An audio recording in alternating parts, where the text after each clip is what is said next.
제가 박수를 멈춰달라고 안 그러면 여러분 박수 안 멈추실 것 같아서요. 박수 멈춰달라는 부탁을 먼저 드리겠습니다. 여러분 오늘 오래 기다리셨는데 굉장히 설레이셨죠? 저도 아침에 오늘 출근하는 길 굉장히 설레었습니다. 오늘 이렇게 귀한 분 모시고 좋은 말씀 듣게 됐는데요. 에릭슈미트 회장님과의 대화에 앞서서 우리 연세대학교 정가병 총장님께서 여러분들에게 간단한 인사 말씀 드리도록 하겠습니다. 그럼 총장님 모실 때 또 큰 박수 부탁드리며 소리 지르는 거 막지 않겠습니다. 총장님.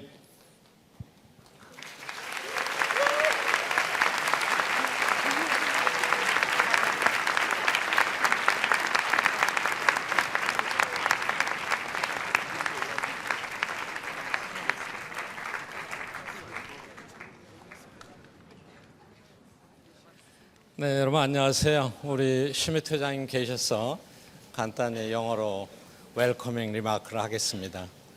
Distinguished guest, Yonsei University faculty, students and friends, I would like to offer my sincere thanks to all of you for joining us at this special event to welcome Chairman Schmidt of Google to our Yonsei University.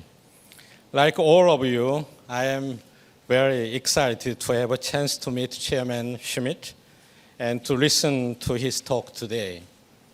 The world is always watching every move that Google makes, and I'm sure that today will be absolutely no exception. For all our friends all over the world, let me announce to you that Google and Yonsei University stand together today as proud friends in global innovation and education. Google has continuously offered new ways of thinking and new ways of living that have impacted to us all. Having been so impressed by your company's dynamic growth and global development, we are very anxious to learn today that what Google sees in our future and the future of our student. Yonsei University has also been a source of inspiration and learning for generations of Korean leaders. The people of Korea are therefore anxious to learn what vision and mission Yonsei offers to them and to the world. To the people of Korea and to our friends and partners around the world, I say the Yonsei University has a bold vision for the future and is embarking on a third founding to achieve this. Without further addition, let me now introduce Chairman Erik. We are very grateful that you have taken the time from your very busy schedule to join us today. The opportunity to welcome you as our distinguished speaker is very valuable privilege to all Yonsei community. Thank you for sharing your experience and knowledge with us. We are looking forward to a successful future partnership between Google and Yonsei University, and I hope that your help and support will enable us to build even stronger and more productive relation between our two institutions. Thank you very much again, and ladies and gentlemen, please may I ask to give a big applause to Chairman Erik. Thank you.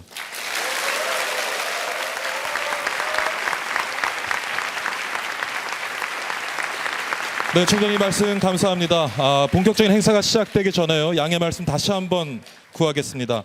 오늘 저 유튜브를 통해서요, 전 세계 생중계가 되고 있습니다. 그래서 여러분 절대 사진 촬영하시면서 플래시 터뜨리지 않게 꼭 약속해 주시기 바랍니다.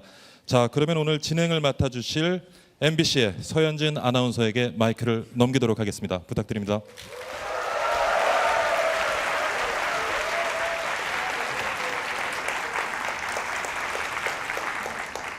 네, 여러분 안녕하세요. MBC 아나운서 서현진입니다. 오늘 연세대학교와 MBC 그리고 구글이 함께하는 에릭슈미트와의 대화 지금부터 시작합니다.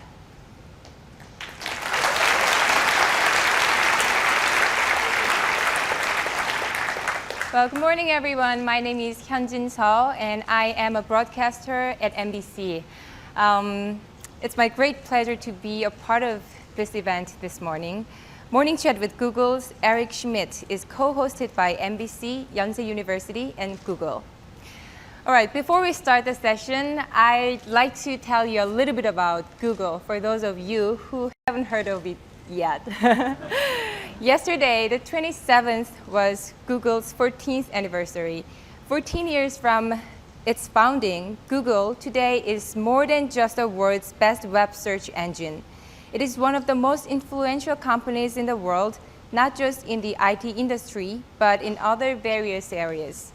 Google is globally renowned for its free food and campus bicycle, and some other things like pioneering the information age. All right, this one's from my friend who works at Google. So, for the past 5 years, it has also been rated the most desirable company to work for. Eric Schmidt served as Google's CEO from 2001 to 2011, overseeing the company's technical and business strategy alongside founders Sergey Brin and Larry Page. He came to the position with training in engineering, a bachelor's degree from Princeton, as well as a PhD from UC Berkeley in computer science. Under Dr. Schmidt's leadership, Google was able to grow into a company solely focused on its user and dedicated to making all the information in the world accessible. Last year, Dr. Schmidt stepped down as CEO to become the executive chair of Google, taking responsibility for partnerships and other business relationships. Dr. Schmidt's expertise is highly regarded in government, industry, and academia. All right, it is an honor to have him here with us today at Yonsei University. Please join me in welcoming him, Dr. Eric Schmidt. Thank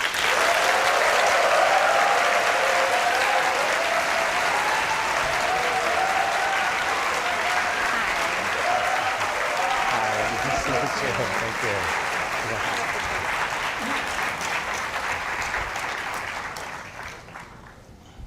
Good morning. Yes, good morning. And I want to thank NBC and, of course, Yonsei University for putting this on. There's nothing that I care more about than education. Yeah, I've seen a lot of YouTube videos of you when you made some speech to a lot of students all over the world. So do you have any special reason about it? Well, I was thinking that we spend all day talking about all the problems in the world, and every problem in the world could be solved with more education, I think. Yeah, you're right. So I heard that this isn't your first visit to Korea. So how do you like it so far? I've decided I love Korea. Oh, that's And let me tell you why. Koreans are intense. You're fast. You don't accept anything unless it's perfect. Yeah, they are so competitive. You have quite a sense of humor, as I learned yesterday. What did you learn yesterday? I met with the most famous person in all of Korea. I know who he is. Are you talking about the guy a little chubby and you know? He asked me if I thought he was handsome. So yeah, I read some articles about you and him and about yesterday's meeting. So we have something for you. Could you please? Yeah. Oh no, that's terrible. That is great. That is so. This Yeah. is typical Korean. Typical Korean. You've turned this thing into this phenomena already. That's brilliant. Thank you. Yeah. Do you like it? I do, so actually. Did you like the horseback riding dance? Well, he explained that all Koreans can do this dance. Oh yeah, sure. Everybody can do this. So yeah, what's the main thing you've noticed that's different since you last visited Seoul? Well, the biggest change in Korea is that you're leading the world now in mobile smartphones. Now, I sort of expected that, but now it's true. When I first started coming here maybe 4 years ago, you had almost no smartphone penetration. It was basically feature phones that were complicated and relatively specialized. And now everyone is using the most modern smartphones, and 85% of the smartphones sold in Korea are running Android. Yeah. So Korea has the highest penetration of mobile, the highest penetration of Android, and the fastest internets in the world. What's not to like about Korea?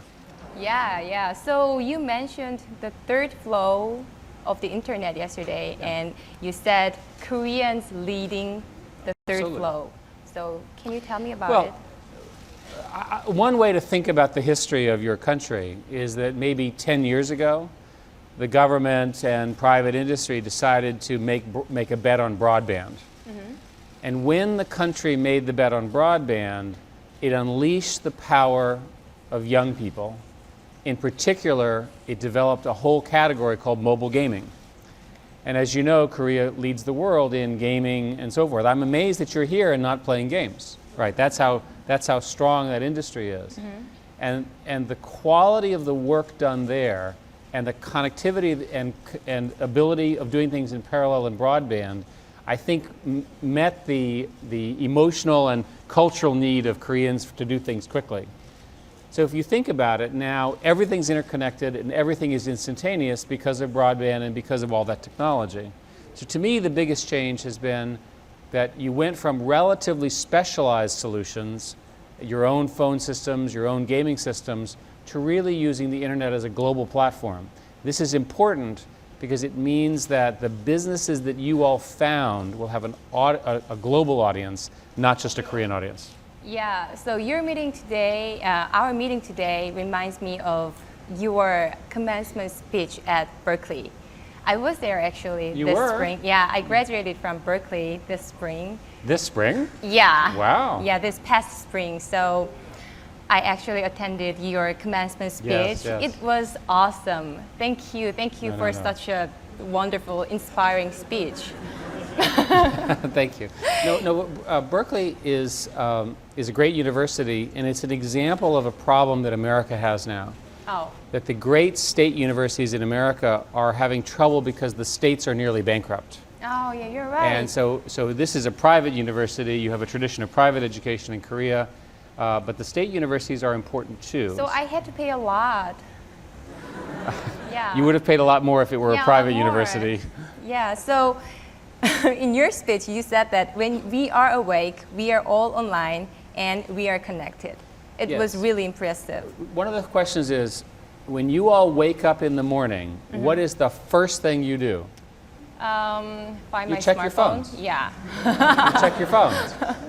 Before you go to sleep, what's the last thing you do? Check my smartphone. You check your phones. If you wake up in the middle of the night, what do? Check You my check phone. your phones, Yeah. okay? So, and with Koreans, you just set your alarm to wake up so you can check your phones, right? Because you're so intense. Yeah, you're So right. if you're awake, you're online, and the fact that the world is now so completely connected in this way is phenomenal. It's absolutely phenomenal. Yeah, and Sai is the perfect example of that, I think. Well, what's nice about Sai, who, by the way, is actually a brilliant musician and performer and a great gift, I think, to Korea, is, and I now understand his history a little bit better, he had been working very hard in the K-pop industry for a decade, 12 years or so. And K-pop was this phenomena in Korea and to some degree in Japan, but no one had ever heard about it. And K-pop's really quite good, by the way. You needed something that would connect, that would give you a global audience. And YouTube is where most music breaks now. Yeah, you're right. Yeah. So it turns out that in Sai's case, he released this amazing Gangnam style. No one in my world knew what Gangnam was, by the way. Gangnam, not Gangnam, I'm sorry. Yeah. You say it correctly, I apologize. Gangnam style. Gangnam style. I won't say it right, I apologize. And we've all now learned that this is the area of Seoul where interesting and important things happen. Yeah, you're right. So has it made you curious about visiting Gangnam? Yes, it turns out I was staying there. Oh, cool. Do you have any regular restaurant or bar that you like here? No, and I have terrible judgment in that, but Google has a particularly good set of services that rate and rank such things, and I would encourage you to use them. All right, all right.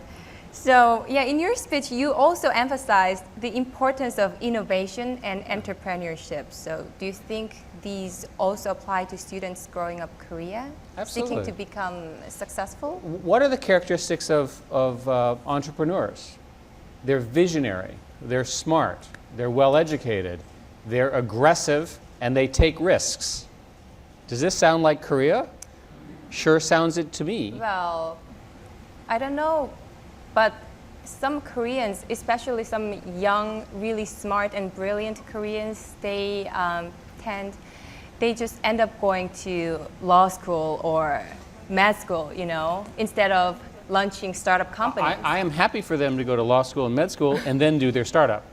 That's great. What's the difference? There's a reason why innovation occurs with young people. And that innovation occurs with young people because you have less to lose. You have more choices. You can work harder. You can try new things. So in America, I can tell you that the innovation comes with young people and not from the established industries. I, for example, I'm on the board of something called the Khan Academy, which is a different way of doing education. The guy who founded it is a physicist. He's not an educator. So a general rule is that really disruptive things come from other places. They come from somebody who has a passion.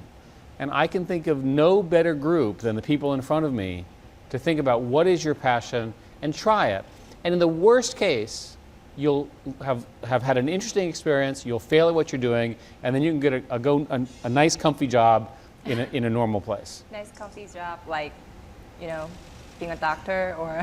But on a relative basis. All right. You're better off taking the risks when you're young because you can do it then. Once you're older and you're settled and you have kids and so forth and so on, and mortgages, it's much harder. And that's why entrepreneurship breaks out young. Yeah. So I also recently read your column, How to Win in a Network Age. So the network age refers to the current generation that now shares information through the digital screen. So unlike in the past. And in your article, you stated that identity and connection define our new networked age. Can you explain what you mean by this to these students? It's traditional for older people to criticize the behavior of young people. Yeah. Being a young person, I'm sure you're used to this. I'm not that young, actually. We Younger than disagree. you, yeah. We disagree. But it's traditional that adults and parents will criticize your behavior. They'll say, oh, they spend all their time online. Oh, they're not doing this and that. And they don't understand what you're doing. What you're doing is you're living your life in the networked age. You're always connected. You're more connected than I was. That's the point. Yeah. You're more communicative than I was. When I was growing up, I was stuck in front of a television and I was reading books. By the way, please still read books and still please watch television, especially NBC. But Thank you so much. and when is your show on? I just got back from Berkeley, so I don't have any regular show. Okay, well, we'll fix that quickly enough, right? Thank you. The important point here is you're always connected, and when you're, for example, watching television, you're probably also online. By the way, I came here, I forgot to mention, to announce this product. Oh, that This one, is I know what it this is the Nexus 7. Yeah. You can have it. Great. It's saying something in Korean, so. Say something in Korean? No, it's saying something in Korean. Oh, it's saying something in Korean. Oh, that's great. But in any case, this is a small tablet that people seem to like. You notice that I kept it in my. I forgot about it. I kept it that's here. Women can keep it in their purses, and it's a particularly effective communications device for the web. So you can run your video chat capability. It's designed around gaming. You can obviously do Gmail and all of the other things that Google loves you to do. And it's a very, very powerful web platform. It's also very inexpensive. I can't quote the exact price in your currency, but it's very cheap. So we expect, and it's sold online. It's sold online as of, I think, tomorrow or so. Right? Great, I'll definitely try this. So yeah, many of the students here today dream of becoming global leaders like you. So in their own fields, or whether it be in IT or otherwise, so I'm sure that they are all interested in your thoughts on achieving this. So let's invite our panel of students today. Please come on up.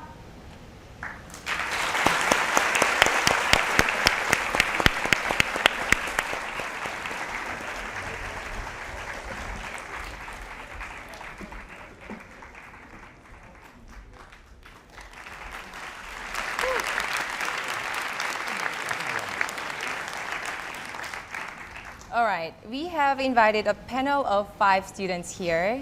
3 of the students are from Yonsei University and 2 from Seonggyunkwan University and Ewha Women's University. Hi guys. Hi. How are you feeling? Are you guys nervous? Nervous? A lot. Everybody? So, I don't know, are you nervous? You don't look nervous. I can't read your facial expressions.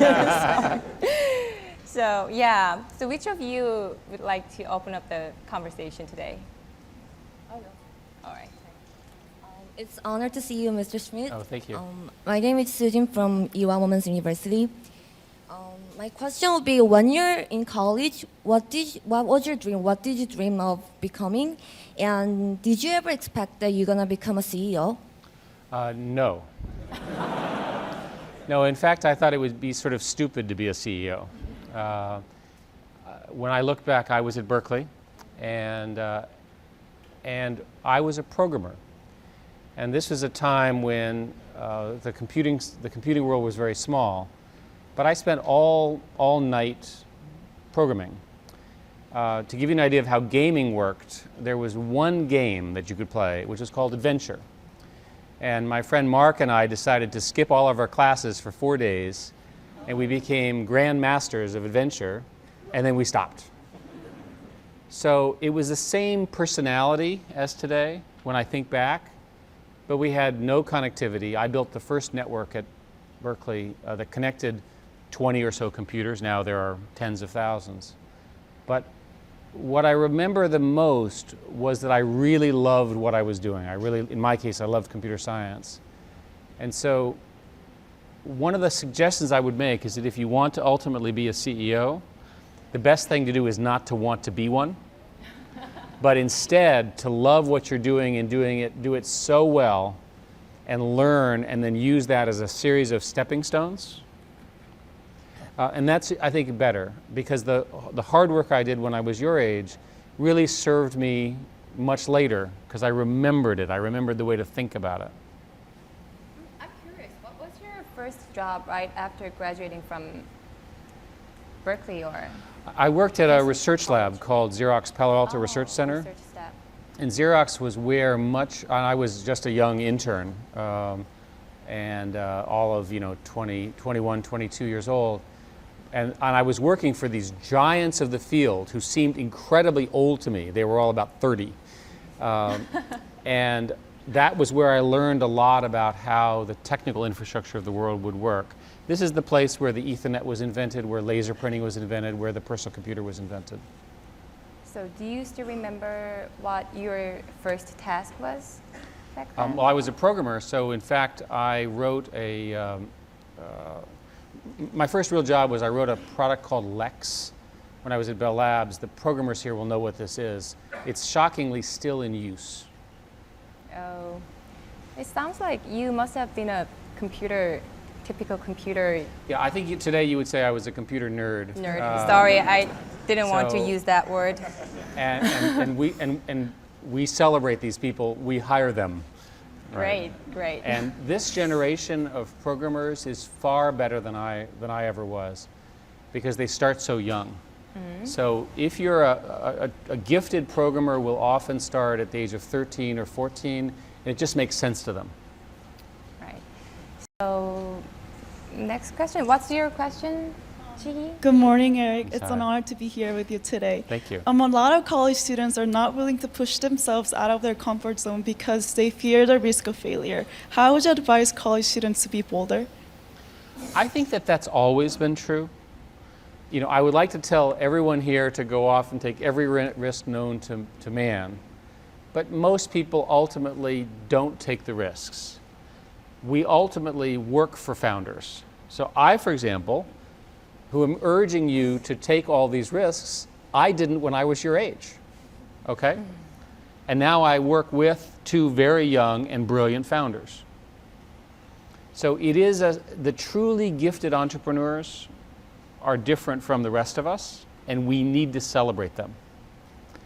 What I would encourage you to do is that here's another way of thinking about it. I bet you every single one of you knows a friend who's much smarter than you, absolutely brilliant, and really crazy, right? Right? Every one of you has at least one person like that. My advice would be to hang out with them because they're going to do something interesting. They're not going to do something normal. They're too strange to do something normal. So in my career, I always worked with people who were like that. They were impossibly smarter than I. And they ultimately would do things. In my case, when I was in graduate school, I worked with a fellow named Bill Joy, who invented much of the Unix infrastructure that you use today. And we've been friends for all of our adult lives. But somehow he saw the future faster than I would, and I was happy to follow him. And that's not a bad way. So if you don't yourself know exactly what you want, find somebody who's so crazy that you just get excited being around them and follow them. And something interesting will happen. All right, so let's ask another student for a question. How about you, Daehyun? Daehyun? It's way nervous than I thought. We're all friendly here. Yeah. My name is Lee Daehyun, and I'm in Yonsei University, majoring in computer science. Excellent. Thank you. Always the correct answer. So you told us that you actually didn't want to be a CEO or management position. Certainly. In fact, I thought it was a bad idea because it struck me that they were like doctors. They were always scheduled, and I wanted to be able to do whatever I wanted each day. So and you're the developer for the Java from the initial state when you were in No, when I was at Sun, I was the executive in charge of it. I did not write the code. That's important to know. Some very smart people, James Gosling, Bill Joy, built it.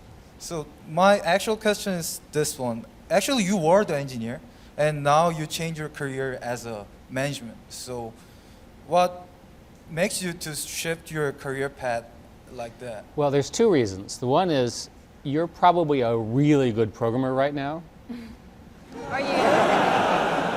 I hope so, but I hope don't know. so. In what languages? I use C++, and I'm doing work related to bioinformatics. Excellent. It sounds like gibberish to me.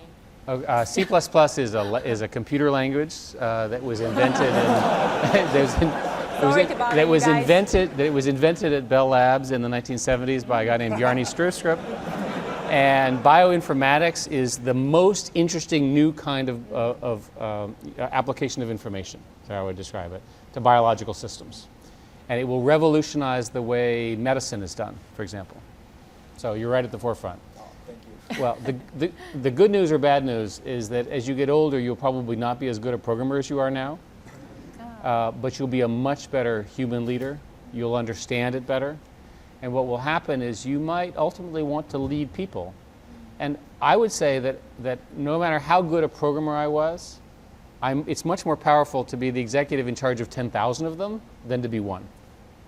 So you get scale. One of the great things about corporations is that you get scale with people. And it's an honor to lead them. So it's an honor to have them believe in you, that you can help make the decisions that solve these problems that matter. So didn't you feel a little bad when you were in charge of management that you actually love the programming, that I can feel it? So if your supervisor asks you to, hey, you need to be a supervisor, so how did you feel at that time? I think it comes to you naturally. I'm a person who likes people, and I like technology. And we have plenty of engineers that I know that are not very good with people, and that's okay too. But I think ultimately it is a privilege to lead. It's a privilege in the political sphere. It's a privilege in a university. It's a privilege to lead a university. It's a privilege to lead a corporation. And I think it's a good thing to aspire to. So was it helpful? A lot. What's your future goal? Actually, I just want to do a PhD, and then I just want to think. Right now, I just want to be a researching field. I just want to work. Researcher. All right. And you love what you do. All right. Next, 박현하. 현하? Hi, I'm very glad to meet you. Don't be nervous. Okay. My name is Park Hyuna, and I'm from Sungkyunkwan University Software Department. And I am a first-year student, and I really want to work at Google. So, You really want to work at Google. what should I prepare for? A good question. Thank you. So we have the benefit that we can pick from the best and the brightest from all of Korea. And let me tell you what we look for. The first is we look for very, very good academic performance. Now, you might say, well, why do you need that in a company? After all, the school, maybe it's not so important to do well in English and in sociology and so forth. We disagree. We like to hire people who are very, very smart and who are flexible and curious. So that's how we look for it.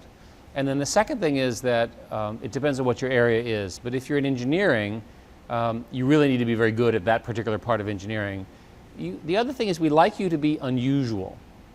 So we actually hired a rocket scientist because we thought it was so interesting to have a rocket scientist around. We've hired some people who won medals in the Olympics because we thought it'd be interesting to have those people too.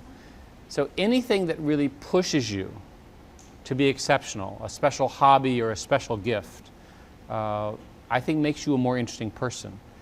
One of the things about Google, and I think this is true of modern corporations, is they tend to be team activities. So it is important that you be able to at least play well with your team members. Now I think Korea is pretty competitive, but it's pretty team competitive. So teams against teams, and I think that bodes well for you. Thank you. I have a question. I have some friends who work at Google America, and they say Google is well known for its unpredictable job interview questions. Yes. So what kind of questions do you guys ask, and how can we prepare for that? So, well, first place, you can't prepare for them. So magically, you have been shrunk to something this size, and you're in the bottom of a blender, and there's a set of blades that are about to start to turn on that will crush you. What should you do? Well, I don't know what to say. Well, this is not a Google job interview.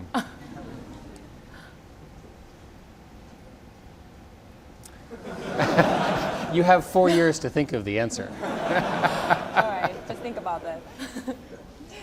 All right, who's next? Me. Oh yeah. My name is Jeonggyun Ri. Yes, hi. I'm studying business and electrical engineering also in here at Yonsei. Excellent. And I'm also founder of Armator, which is a mobile startup in here. So my question is, how can I create a company like Google, and how can Korea make such a great tech company? So how big is your company right now? I have 5 members on my team. Yeah, I developed some application called Sound IG. So Good. yeah, You're on your way. thank you. In order to ultimately, I mean, the good or bad news about these things is a lot of it comes down to luck. So it's hard work, it's perspiration, and it's having a lucky break. So first, your application has to actually work. So you need to do a good job of engineering, which I'm sure you're doing. And then it has to be the right time. You have to solve a problem that people really care about. And then you have to get it distributed fairly quickly, and the internet allows for very fast growth. So my guess is that you'll do very well. It's helpful to have investment money, and it's harder to get that here in Korea than it is in the United States. We have worked with a group called the KCC to try to actually award money to small startups, and we've got a number of such examples. So we're trying to help there. But I think ultimately, because you're doing mobile software, your cost of capital is low, you don't need very much cash, so you have a good chance. And so I would just keep going. Thank you very much. All right, why don't we change the subject to leadership? So, any question about leadership? I have a question, and I just realized I was so nervous to be here with you. I forgot to introduce myself. My name is Ji Han. I'm from Yonsei University, Good. majoring in economics. Excellent. So Which my- kind of economics? Which kind of economics? I haven't decided yet, but Okay. I'm studying for GRE right now, so I'm going to be applying to graduate school hopefully next year Okay, and good. focus on whatever field I choose. And my question is, a lot of students aim to be a global leader, and a global leader is kind of frequently used term. However, it is really difficult to define. So as a college student, what did it mean to you? And as the CEO of Google today, what does it mean to you now? Well, I think there's a couple of comments I would make. The first is that the world is a very big place and you need to see it. You can't just watch television and think you understand all these countries. You actually physically go. So, which means you have to have a passport, right? And in America, this is actually like a shock to people. So I always tell people, airplanes are cheap, get yourself a passport, go visit and see the world. The second thing I would tell you is that people are pretty much the same everywhere. They care about a lot of the same things. No surprise, we all have the same DNA. And so I encourage mutual respect and tolerance, of all of these things. So with those as the principles, what you try to do is find yourself in a situation where you get to travel and do business overseas. Even if it's just having people visit you here in Korea and do business with, say, Japan or China or what have you, you get a different perspective. So as you graduate, my strongest recommendation is don't think just Korea, think Korea plus the whole world. When you build your product, the languages that you support should be Korean, English, and Chinese, right? And Japanese, and maybe a few others on the first version, right? Support English and Korean. Just. Well, let's add a couple of others. Did you know that there's more Chinese people than Americans? It's always a shock to Americans. All right, so who's next? What do you have? I have a last question. Go ahead. How would you define your own leadership style? In other words, what kind of leadership style did you pursue, and how did it help you to become an effective CEO? I don't think there's a single way in which leadership works. The best, and I've had much training, which I think is very helpful. So I obviously believe in education, even in leadership. But I think the single best thing to do is to try to be yourself, because an inauthentic leader, people see through it. So this is my style, this is what I think, and this is who I am. There are plenty of other very successful business people and political leaders who are very different. So literally the way you think, and be willing to communicate why you think the way you do in your own style. There are leaders who are loud and funny and clever. There are leaders that are relatively quiet. But all of the leaders have a property that you can tell that they care a lot about their mission and about you. And your employees are always checking. They're always saying, are they really leading us right? Do they really care? And they can tell immediately when you start acting not in the best interest of the institution or the firm. So in a university, in a business, people are very attuned to that. So to me, the leadership style that I've used is, first, I like conversations. Second, I'm an engineer, so we have to have the facts right. We can't just make stuff up, always a shock. And the other thing I like to do is I like to get a conversation like this, and I like to have an argument. And if you have a good argument and you push, you often get the best decision. If everybody just says, yes, yes, yes, that often does not produce the best decision. The best decision is he disagrees, he disagrees with him, and then you say, I have a completely new idea, and she says, I disagree with all of you. All of a sudden, now I think we've got a good conversation. And it's important as a leader to allow that to occur and let the conversation happen. And when the conversation is sort of done, you can say, okay, this is what we're going to do. All right. Was it helpful? I have a follow-up question. What would you do if, like, for example, if you're operating in a company, in a country, and their core value does not agree with yours? Are you discussing China? Sort of. Well, we had this test at Google. I pushed hard for Google to enter the mainland China because I thought it would be important for us to get that information out to the Chinese citizens. We were very upset about Chinese censorship. Google believes very strongly in open criticism, open communications. And after about 5 years, because of an attack by their technical teams against Google and so forth, we decided to move to Hong Kong. So that's probably the best example of it. It was a very difficult decision, but we did it the way I described.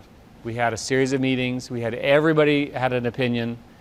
Some people were passionate on one side, some people were passionate on the other, and we ultimately came to the decision to move to Hong Kong.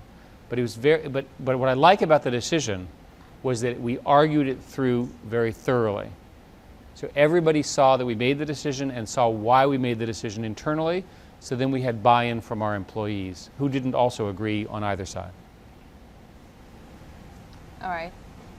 Argue more with your friends. That can be an option. So thank you for your insightful questions, panel. Thank you very much.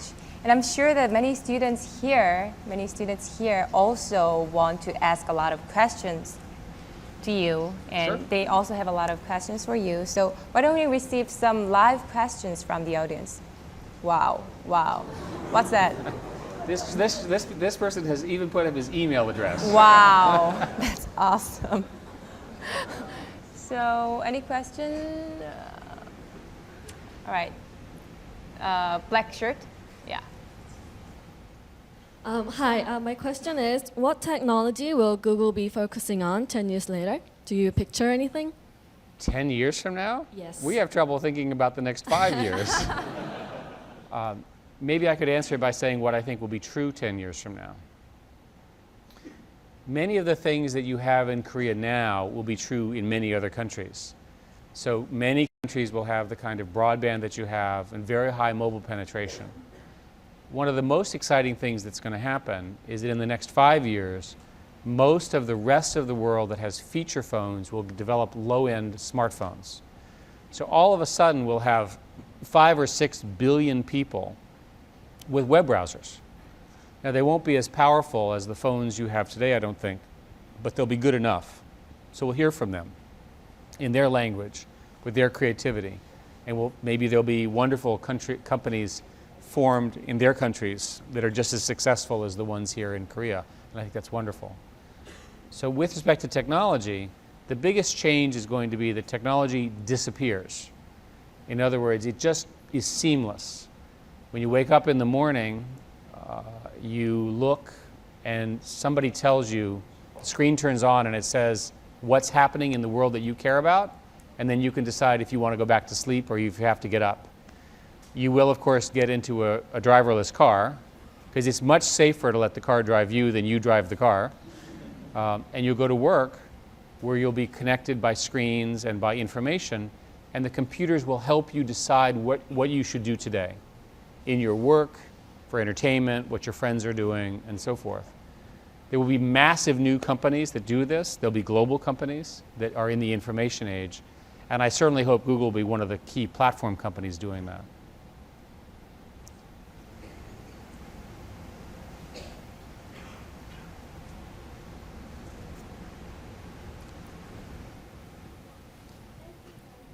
Let's get the mic so everybody can hear you.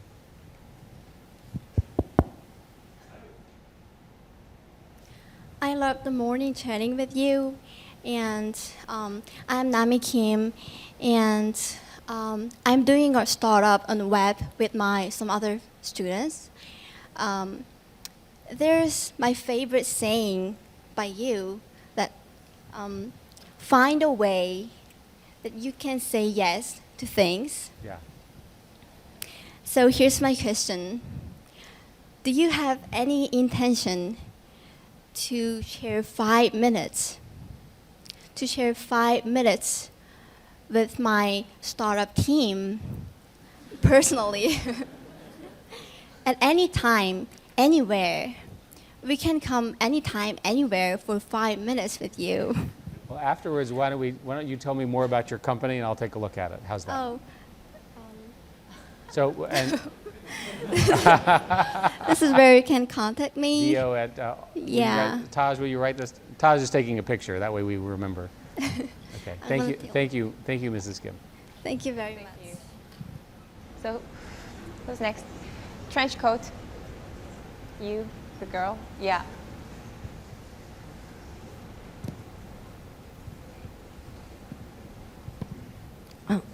Hi, Eric.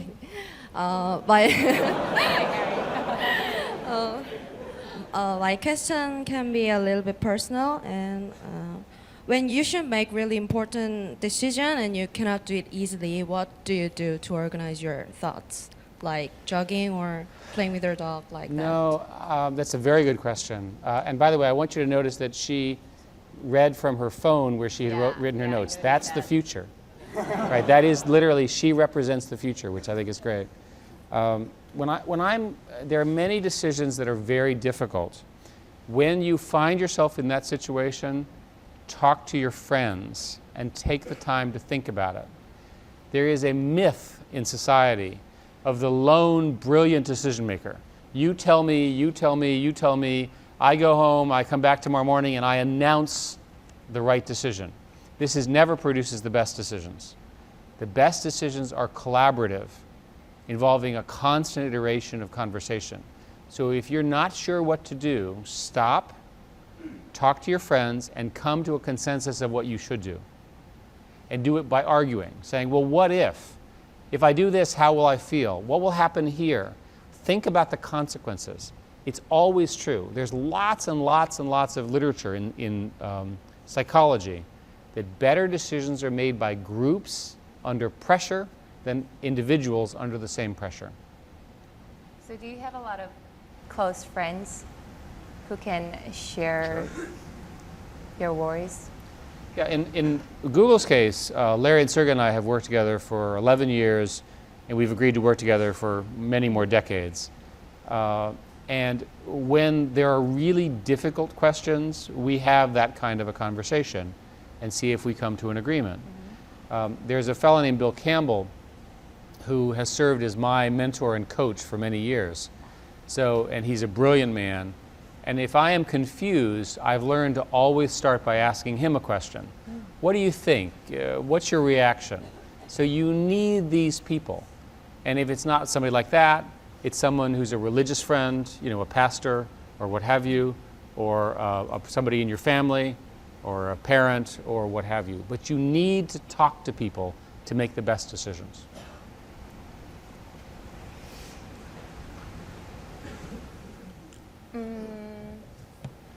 Yeah. Brown shirt with hat. Hello, and recently, Sheryl Sandberg said that you said to Sheryl Sandberg that don't be idiot and take a look at which makes your career. Then my question is, how and why did you convince that the Google is your rocket, which makes your career? Do you understand? Yeah.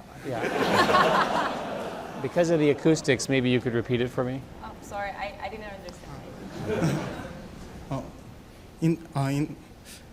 Next 10 years. Why don't you ask in Korean and she'll ask me. 그러니까 한국어로 할게요. 예, 셰릴 샌더버가 최근에 HBS 하버드 비즈니스 스쿨 졸업식에서 에릭슈미트가 자기에게 바보가 되지 말라고 그래서 그 커리어라는 걸 로켓을 타면은 그 마치 로켓과 같아서 로켓 같은 회사에 타면은 자기의 커리어를 오래 만들 수가 있다고 이렇게 말을 했다고 들었는데 그때는 10년 전이고 아직 구글이 되게 크지 않아서 되게 작은 회사였는데 어떻게 구글이 지금까지 클 것인지 그때 확신할 수 있었는지 여쭤보고 싶습니다. She's gonna help. Go ahead. He said Larry Page, he heard your commencement speech in his Harvard Business School, and you told him not to be stupid and start up his own company, if I understood right. No, that. Okay, I- so, well, if you're talking about Sheryl Sandberg was very nice in her Harvard Business School commencement speech to talk about her service at Google, and she and I are good friends. And I certainly encouraged her to follow what she thought was the best choice for her. And she's done extremely well at Facebook, so I'm very, very proud of what she's accomplished.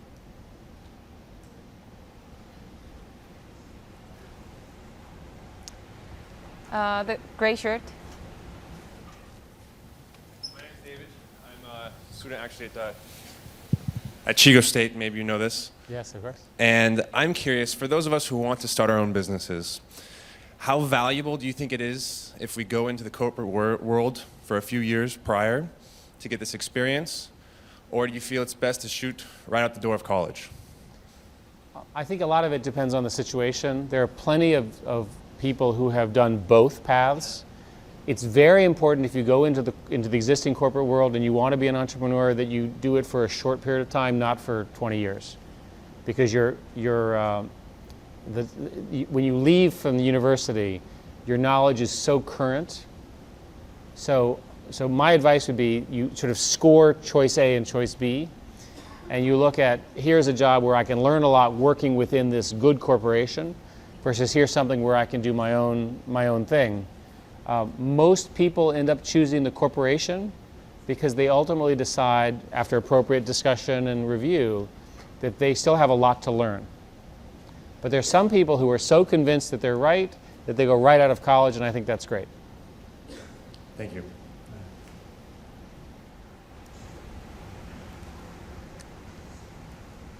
You, with glasses, eyeglasses. Yeah. Hi, Mr. Schmidt. I'm Jae-hwan and I am a major in the International Relations Department at Wonju campus, Yonsei University. I took an hour and a half flight to meet you. Wow. Yes. Thank you. Thank you. And I like to. And what city is your? Wonju, located in Gangwon Province, and Yonsei University has a 3 campus in Wonju, Sincheon here, and Songdo. And I'm a Wonju campus student. Good. I'd like to hear your thoughts about the reality of Korean young generation happening these days. Most of the young generations here in South Korea are doing their own work to study their English and trying to achieve their goal to be entering their own company. But these days, South Korean young generation are having a difficulty to enter their own company who want to be achieve their goal. So I want to hear your thought. Could you give us any advice for having a difficulty when young generation having a difficulty entering their own companies? And what was your mentor of your own individual mind? And what mentor gave you an advice trying to be a very successful entrepreneur? Thank you very much. Well, thank you. What I would say first and foremost is that 20 years ago and 30 years ago, it was not any easier in your chair. 20 years ago and 30 years ago, you had all the same issues, but you did not have the internet, you did not have the globalization we had today, and Korea was not as advanced as it is today. So although it feels hard, it was also hard before, in just different ways. That'd be my first point. For me, I was lucky that I had faculty members who believed in me and who I talked to and I listened to. So I cannot overstate the importance of a teacher and a student relationship in terms of their ability to be a mentor, to deal with my visions of what I cared about, and encouragement from the universities that I went to. And I think it's great that you have that in your city as well as here, obviously. So my general advice would be, if you're in international relations, you understand how the world really works. So when you graduate, you're going to need to get some real-world experience somewhere, right, in international relations, and then you'll know how you should proceed. You won't know today. It's too complicated. All right. I don't know if it's proper question at this moment, but I was told that some people call you technology optimist. Yes. You know, that's because you've emphasized the brighter side of technology and internet. So, but there still are a lot of darker side of it. So, what do you think? Why do you always, not always, but mostly emphasize on the brighter side of it? And well, you know, when we built the internet, we did not build it with the notion that there would be criminals on it. They were not invited. We only invited legal people onto the internet. But somehow the internet is available to bad people too. And in fact, when we first built the internet, we didn't have logins, we didn't have security, didn't have identity. You could be anything. In one of my programs when I was at Berkeley, I wrote a command which allowed you to become anyone else. oh, Just for fun. It made perfect sense to me at the time. Today you would never do that. So as the internet went from something very specialized to the whole population, we shouldn't be surprised that you see all of the world's good and bad on it. There are good people and bad people. But I can tell you, having traveled all over the world, that the vast majority of people in the world are honest, want better things for their family, for their culture, for their country.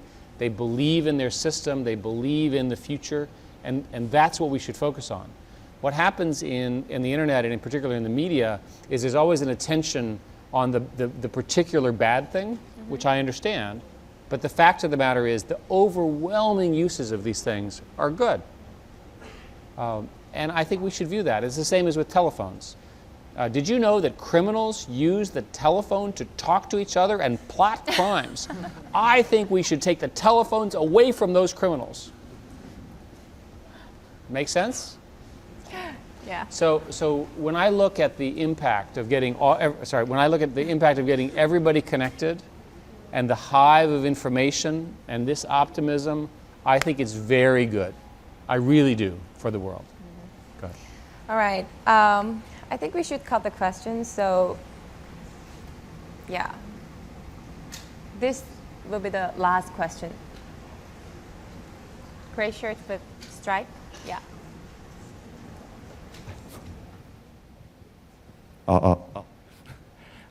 My name is 주도하는 from Yonsei University. I'm majoring in computer science. I think you are very busy because you're a chief of your company.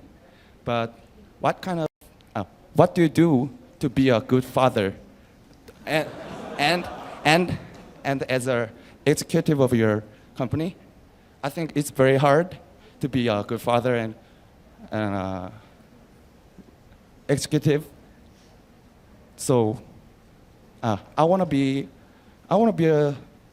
like you. I'm one of the students who want to be like you, and I want to be a good father at the same time. Yeah. So by That's the way, my question. do you have any children now? No. But I will have children, sure. Do you have a girlfriend? Not yet. Okay, good. Okay, good. So first place, we have a very eligible man here in the audience. And all I can tell you is that the delight of having a family, I have two daughters who are grown now, and my elder daughter has a child, is married and has a child. It's one of the greatest things in life. So I can assure you that when the right, in your case, woman comes along and you get married and you have a family, you'll find a way to get both done. And before that, I would suggest that you work really hard, because after you have kids, you'll have less time to do all of the computer science that you need to, because the baby will wake you up in the middle of the night. Children are wonderful. I think that they're a blessing. And my sense is that even if you're asking this question now, you will be a great father. Thank you so much. All right, let's get one more question. You?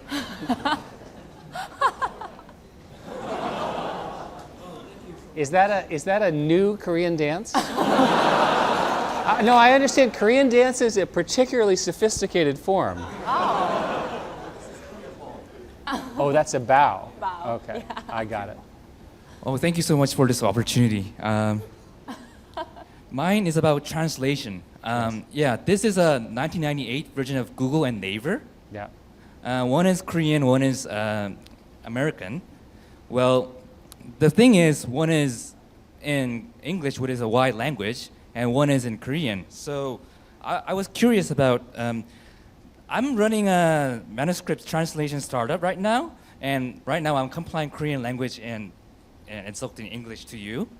And my question is about language translation. Recently, how does Google think of translating industry, and what are your plans, actually? Because I found out that Google Translation is getting better and better, and I would like to know, what does this mean to you? Thank you. Well, if you're doing a translation startup, it's important that you stay ahead of us. Right. So that would be the first advice. Let me explain how the translation works. And this to me is magic. This was technology invented after I was in school, and it's an example of what scientists can do. If you take Korean and you take English, you can look at the proper translation, and you compare the two. And a computer can make mathematical equivalences between the Korean and the text. With enough English and enough Korean properly translated, the computer, when you give it another phrase, can do a very good job of translation using something called statistical machine translation. It does not understand the language. That's the important thing. It's doing it syntactically. It's going from language to language. I believe Google is the technical leader in the world in this right now. We hired a research scientist who built a team to do this, and that's what we're going to continue. And our goal is to be able to translate 100 languages into 100 languages. At the same time, we also want to add voice recognition and speaking. So in theory, you'd pick up the phone, right? I know that's a rare event now, but you would pick up the phone and speak into it in Korean, and it would come out in English on the other side. And the way that works is your Korean is put into text. The text is sent to a supercomputer in the cloud. The supercomputer does the statistical machine translation. It's sent to the other phone, and when it gets to the phone, it's turned into voice. This is magic to me. It's a 100 matrix, right? Yeah. Oh, wow. Thank you. We like matrices. So, all right, one more question. This might be the last one. You? With hat? Yeah.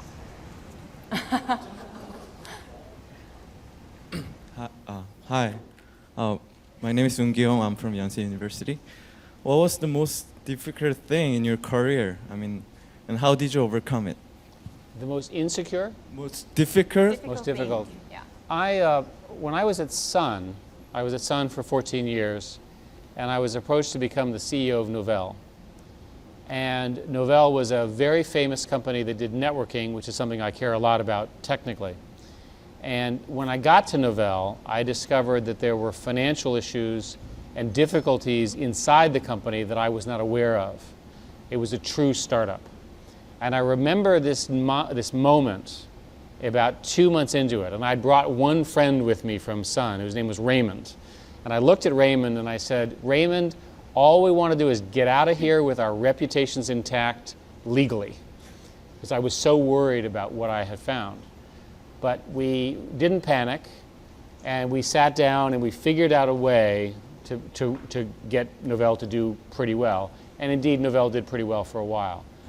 But when you find yourself stuck and there's no way out, that's a terrible feeling.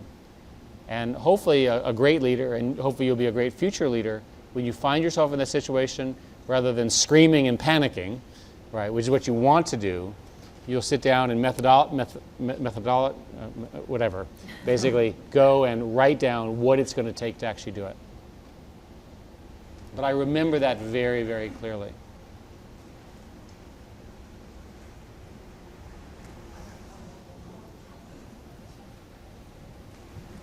Another person using his phone to ask his question. Excellent. We love people using their phones. 저의 이름은 이기현이고요. My name is Joshua Lee, actually Ki-young Lee in Korean. My question is, before the question, you have a good impression on Korea, right? And I think you're going to have some collaborative relationship with Korean companies or Korean government, right?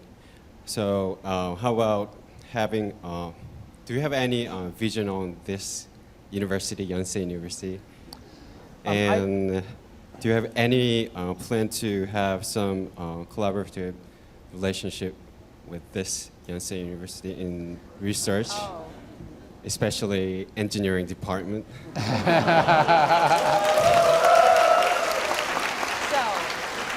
Did you know about Yonsei University before? Yes, in fact, we decided to come here for some specific reasons. We have good relationships with the president and the dean of engineering. I don't want to pre-announce anything, but we'll find some ways to work together. What I would tell you is that universities are going to change too, and that universities are going to put more and more of their educational materials online, and I think that's a very good thing. So that's the big change in education. All right, we'd better wrap it up. So thank you so much for your participation, students. So before you go, Dr. Schmidt, do you have any last words for these students?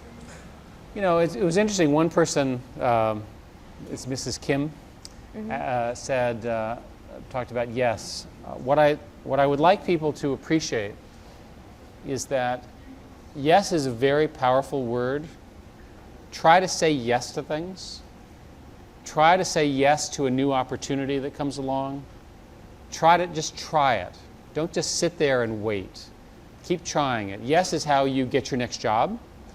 It's how you get your spouse. It's how you get your promotion. It's how you get kids, and on and on and on.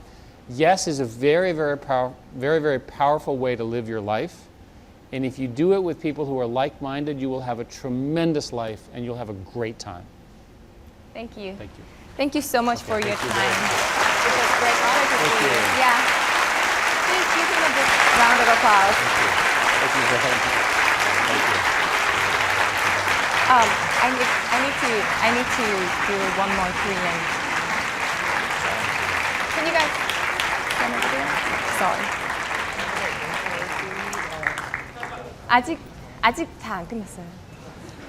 저희 한국어로 멘트를 하나 따야 되거든요. 죄송합니다. 이쪽 보고 할까요? 이쪽 보고 할까요? 자, 여러분 고생 많으셨습니다. 자, 이상으로 MBC와 구글 그리고 연세대학교가 함께한 에릭슈미트와의 대화 마치겠습니다. 고맙습니다. Thank you so much. Thank you. Thank you so much. 고마워요, 여러분. 너무 고생하셨어요.